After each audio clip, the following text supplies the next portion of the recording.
Hello, I'm a 32-year-old trans man living in Utah. I'm not really expecting a letter back, but I want my story outside of the USA. Thank you for doing this. Exhausted doesn't even begin to cover the level of tired that is eroding my bones. I work my 40 hours a week and rent takes a little over half my paycheck. I haven't had a vacation in 3 years, but all of that pales in comparison to everything that's going on.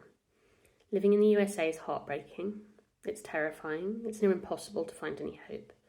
Empathy fatigue is a concept my wife brought up to me recently, and I think that pretty much covers it. My wife is from South America, and she's been here for 2 years. As a small example of how bad the US immigration system is, it took 3 years for the fiancé visa to be approved, which cost $700 to apply for. Once all the paperwork was approved, we got the visa to find out that they put my mother on the visa as the fiancé, not me. It took them 2 weeks to fix that. After she was here and we got married, it was another $2,000 to apply for permanent residency. Immigrating to the US is time-consuming and expensive. I live every day in fear that ICE will grab my wife. I have nightmares about it weekly. Her passport has expired and we cannot renew it. Even if we could, the US has no diplomatic relationships with her country, and the closest embassy is in Canada. She'd have to pick it up in person there. With the passport being expired, she cannot leave the US. If she is taken by ICE, they can't deport her to where she's from because their government won't let any green card holders in. She can't go back to Chile with her family because of the expired passport. She'd be detained indefinitely.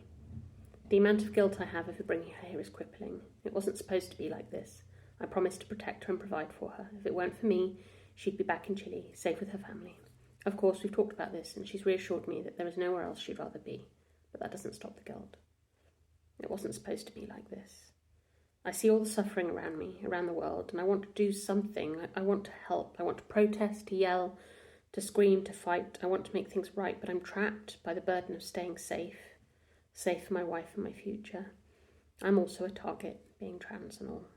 So here I am at my job, trying to focus and ignore the world outside, trying to take things one day at a time, trying to focus on the warmth of my wife's smile, trying to make rent, trying to find hope, exhausted. Please let the world know that most of us didn't want this. Most of us aren't MAGA. He sent me some really cute pictures of his cats too.